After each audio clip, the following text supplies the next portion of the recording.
Hello there. Good morning, good afternoon, good evening, wherever you are. I'm Ryan in Singapore. Welcome to the Mindfulness Daily Practice. Maybe it's a good day to point out Mindfulness Cat because today's our compassion towards a good friend. So we're moving on. We're starting to move away from the object of self and to start including others. And you can use your pet as an object of as a good friend.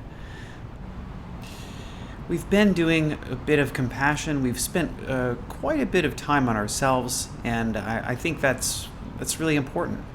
That compassion towards ourselves really is the foundation of our compassion practice. So as we begin to extend our loving kindness outwards, it's first important for us to know how to love ourselves. And it really is the foundation of our loving kindness practice. So where does compassion come from? What is really the basics of compassion? The 3 steps of the compassion practice are 1, mindfulness. So observing yourself, observing your attitude, observing with honesty how you're feeling, what your mind and emotions are like. So, for example, sometimes when we're doing self-compassion, we may feel that we don't want to do it, or that we have resistance to it, or that we feel we're not deserving of love, or we're not worthy. And the part of the practice is that step 1 is recognizing the internal, unconscious feelings that we have as we do our practice.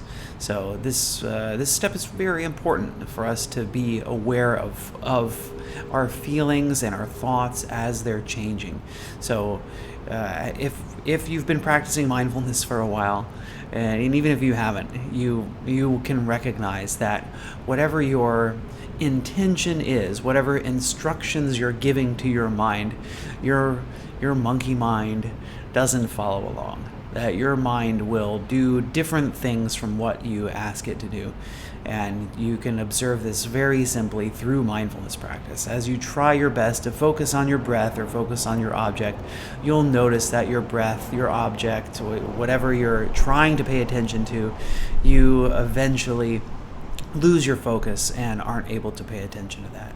And so similarly, when we're giving our mind instructions about compassion, and even when we're repeating phrases about being kind to ourselves, you can notice that your mind may drift, that different thoughts and different feelings from what you're trying to achieve are coming up. So this is a really important foundation for our compassion practice. Step 2 is common humanity. So step 1's mindfulness, step 2 is common humanity. Recognize that you and everyone else in the world have something in common. So you, because you're human, share some similarities with every other human being. And so this is why a good friend is the next step to our loving kindness practice. So first start kindness to ourselves. Second is a good friend. So why a good friend? Because it's easier to remember the things that we have in common with our good friend. So we feel that kind of closeness. We already have some kind of compassion towards this person. And so this is kind of the easy step to start slowly easing our practice outwards. So the good friend is done intentionally. I mean, it's the second step because it's significantly easier than trying to bring compassion to someone else. And it really is about this step 2, this seeing similarities.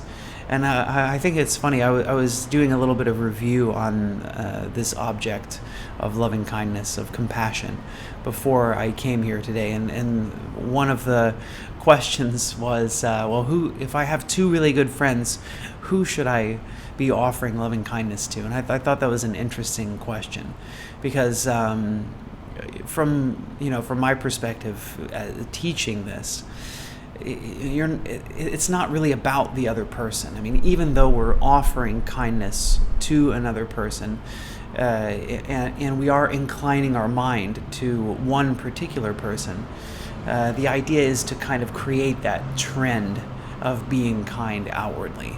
So if you have two different people that come to mind as a good friend, it doesn't really matter which one you choose.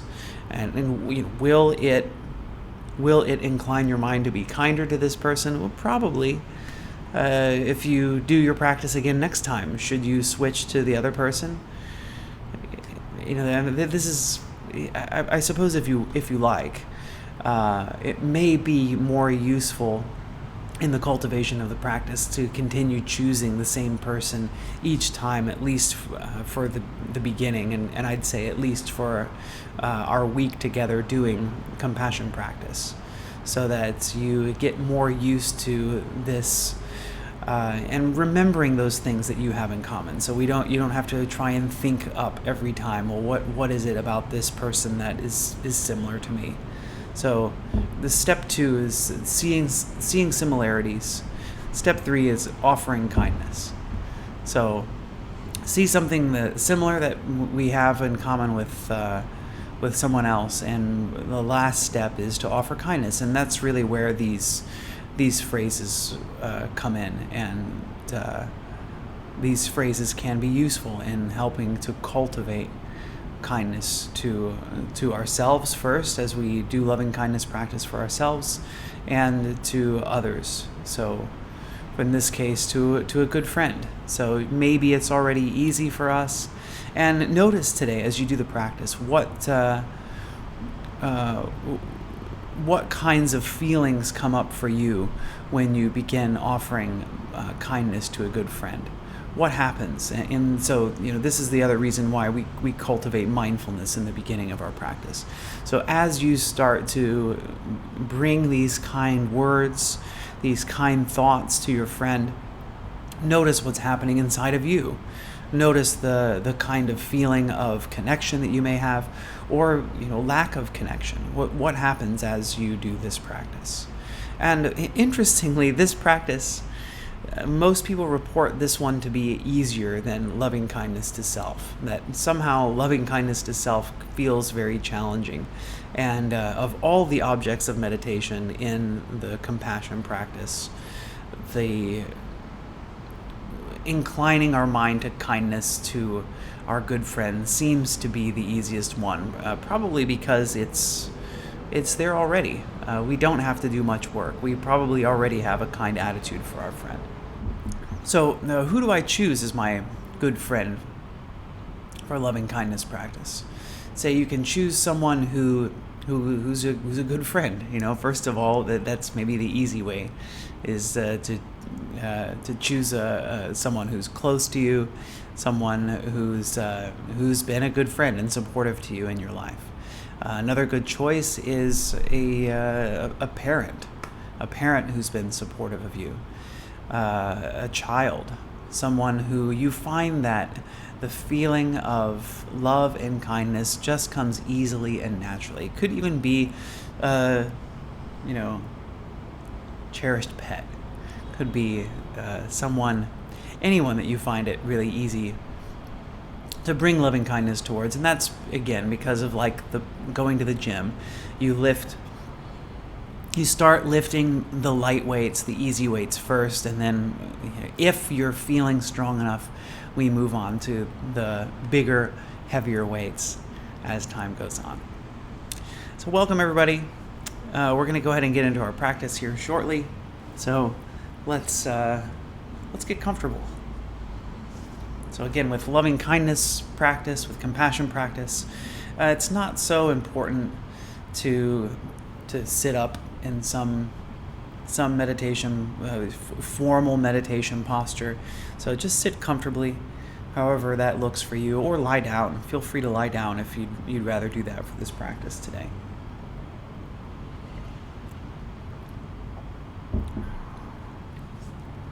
We'll start with a little bit of mindfulness.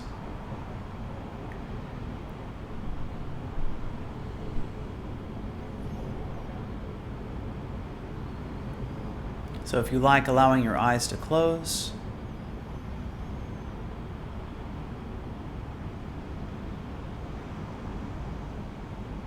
starting to be aware.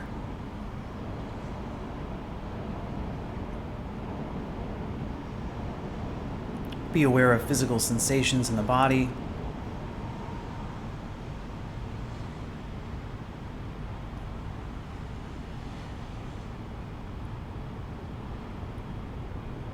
If you're sitting still, maybe you can notice how the body continues moving as you breathe.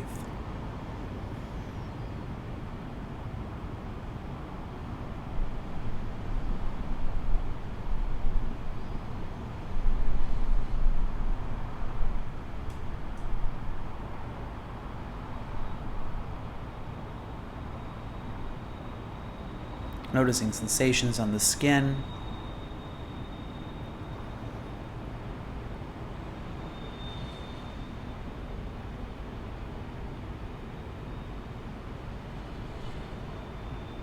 The pressure between your body and the supporting surface. The clothing touching your skin.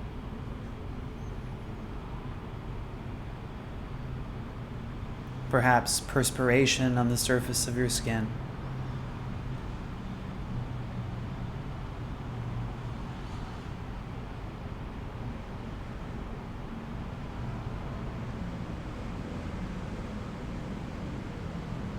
So distilling the mind by focusing on the present moment. Each time the mind wanders and you start thinking about something, coming back to observing physical sensations that you're experiencing now.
And as you feel ready, we'll begin to calibrate our loving kindness, our compassion, by focusing on ourselves. So see if you can bring an attitude of unconditional love toward yourself, loving yourself exactly as you are right now, without needing to be any different. Welcome me to this practice, caring for me.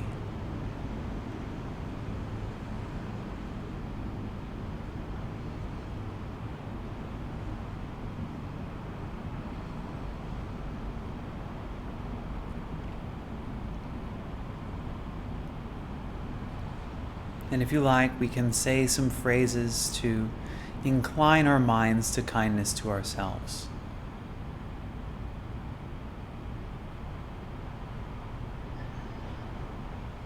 So if you like, repeating after me in your mind or out loud. May I be happy and contented. May I be happy and contented.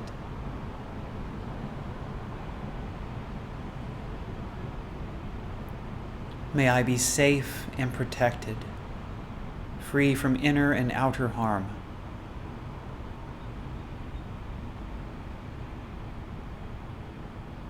May I be safe and protected, free from inner and outer harm.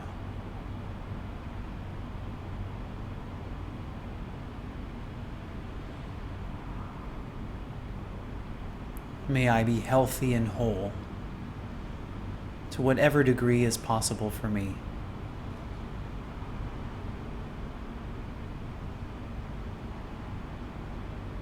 May I be healthy and whole.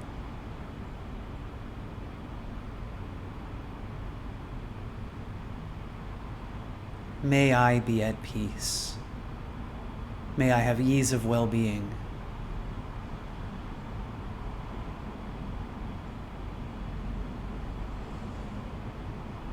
May I be at peace. May I have ease of well-being.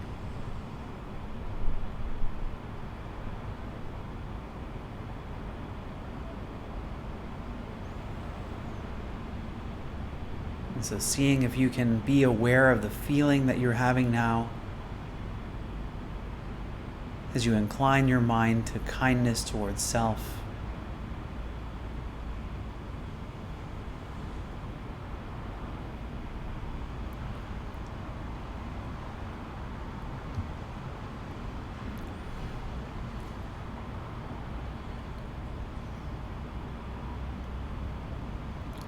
And now, on your next exhalation, letting go of yourself as an object. And now, bringing into mind a good friend. Whatever that means for you. It could be literally a good friend. It could be a parent, a child, a grandparent, grandchild, sibling, anyone for whom the feeling of love and kindness comes easily and naturally for you.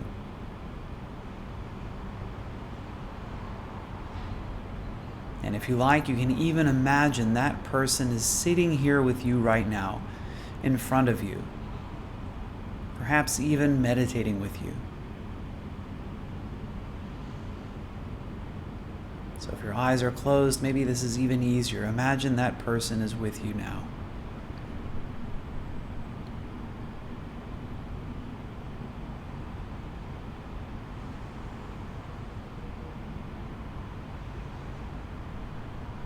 And see if you can imagine her, him, them being happy,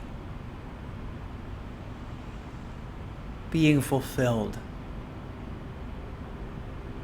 doing whatever it is that they love to do.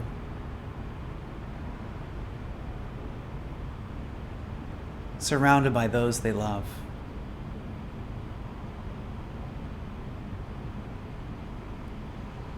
In their happiest, happy moment.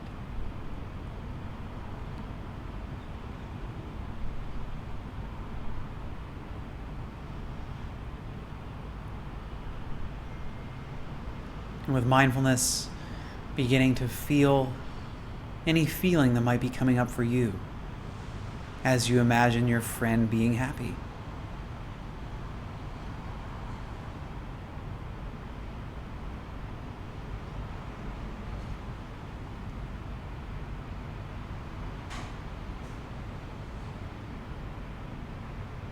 And recognizing one of the reasons that this may be easy is because of the similarities that you have with this good friend of yours.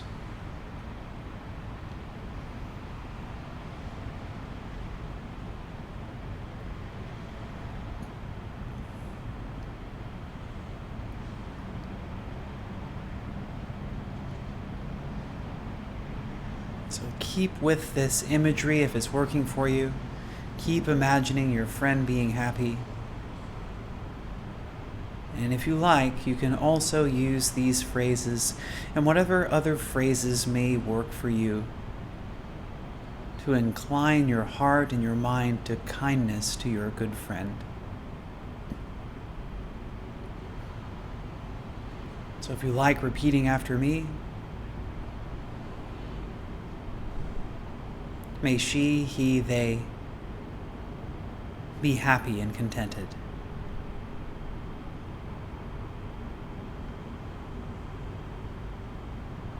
May she, he, or they be safe and protected, free from inner and outer harm.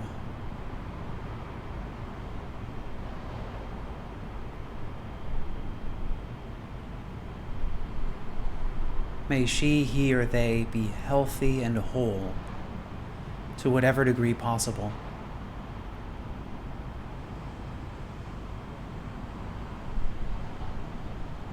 May she, he, or they be at peace. May they have ease of well-being.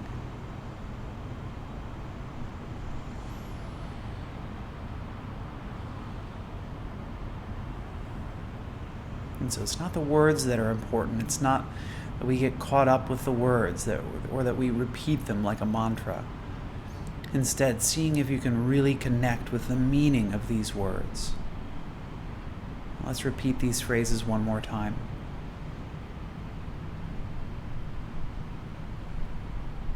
May she, he, or they be happy and contented.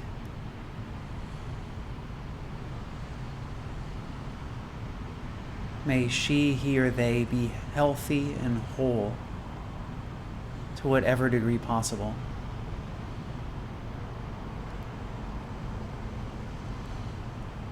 May she, he, or they be safe and protected and free from harm.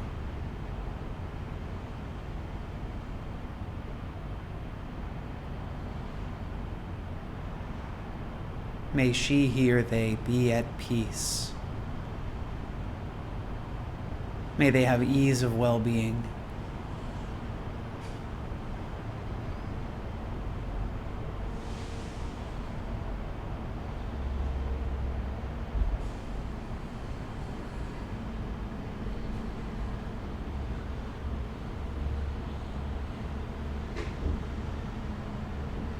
And in fact, if you're imagining this person's here with you, it may even make you feel closer. To use the word you. So let's try that.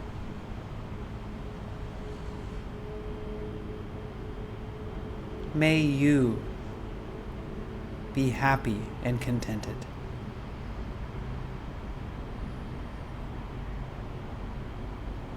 May you be safe and protected and free from harm.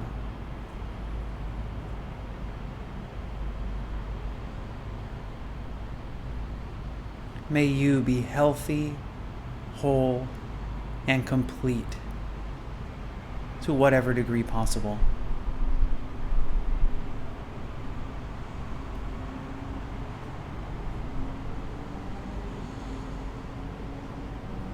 May you be at peace. May you have ease of well-being.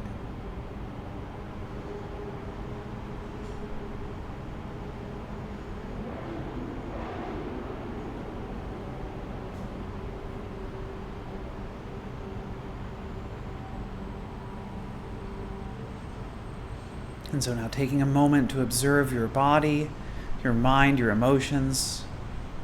What effect this practice has had on you? What effect can you observe?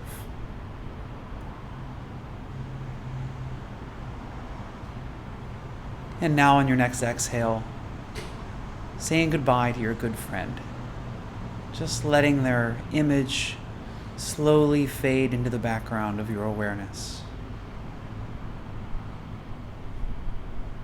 As you refocus your attention on your breath, on your body, on sensations in this moment.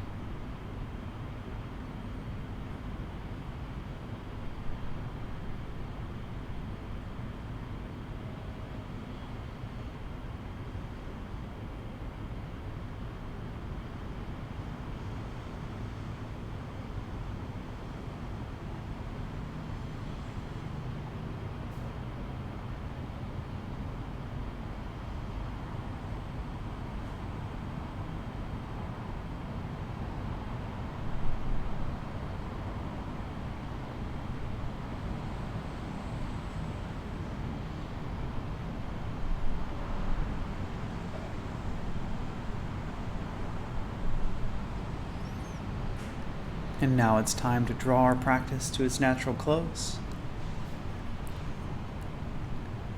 And I'll close this practice with 3 rings of the bell.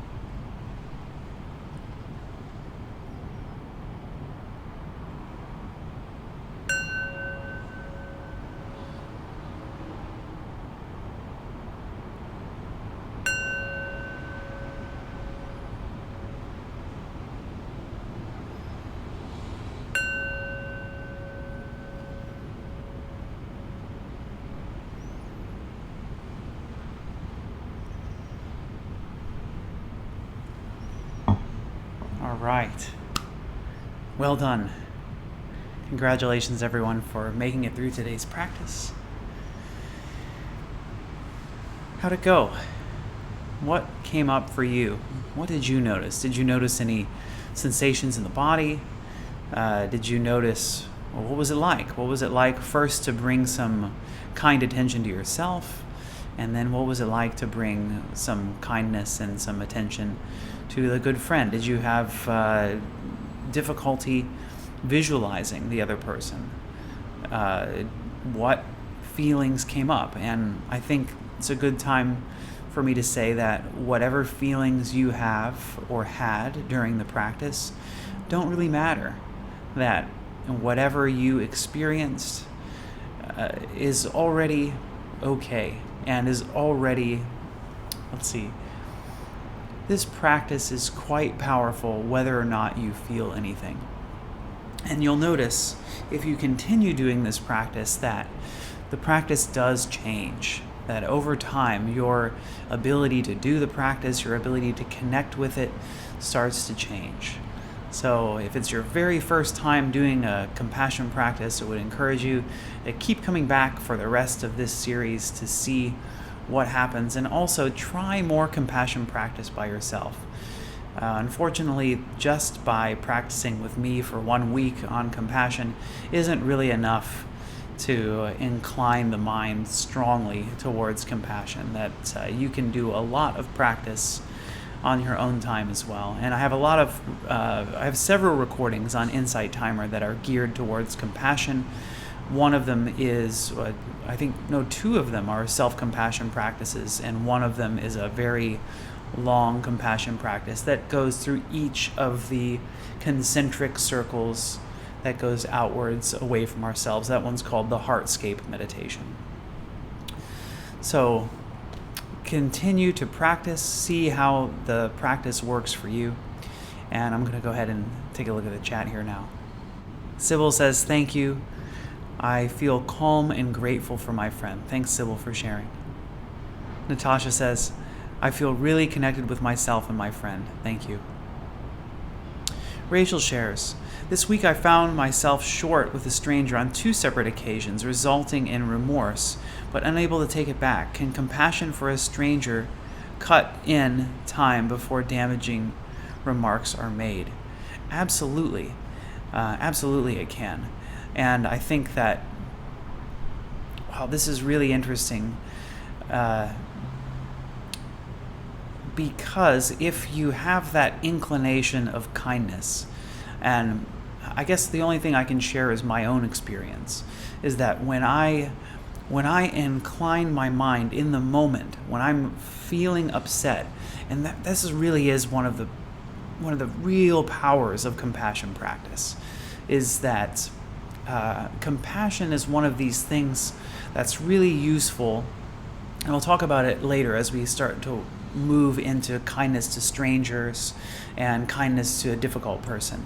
But compassion is one of these things that can really change in the moment when we're having a really strong burst of anger, or we're doing something that we're already kind of deeply into the emotion. And unless your practice is already very developed and you have a very strong mindfulness practice, just paying attention to the emotion itself isn't going to be enough to change anything.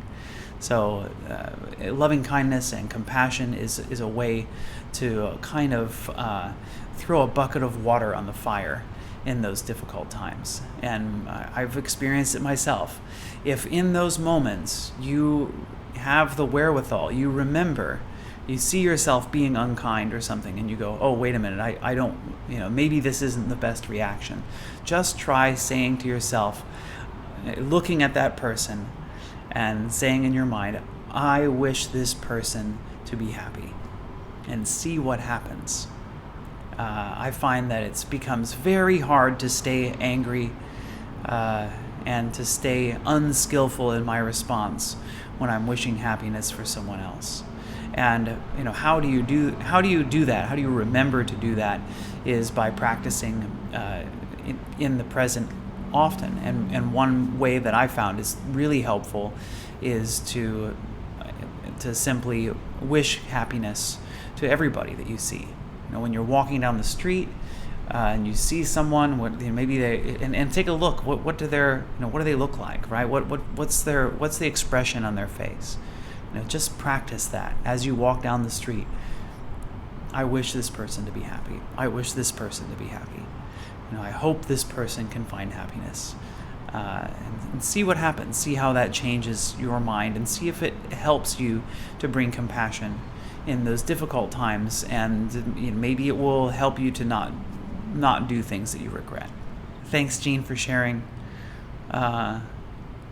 Is your cat the object of your loving kindness today? Demonte shares, I felt very good wishing well for my friend, realizing how much I miss her as she lives in another country. Thanks, Demonte, for sharing. Oh, here comes my good friend. Although I have to admit, my object of loving kindness today, as much as I love you, Frank, it wasn't you today. All right. Thank you, everybody, for being here. We'll be back tomorrow to do loving kindness, to do compassion for a stranger. Which is perfect, because we really have been transitioning, especially here in the end of the practice today, as we're going through comments about kindness to a stranger.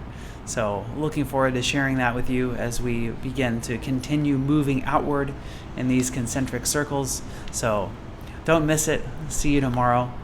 And let's close our practice with a bit of kindness outwards and well wishes outwards. So starting with ourselves. May I be happy and peaceful. May everyone watching, listening, wherever you are, I wish you all happiness and peace. May all sentient life on this planet and throughout the universe be happy and peaceful.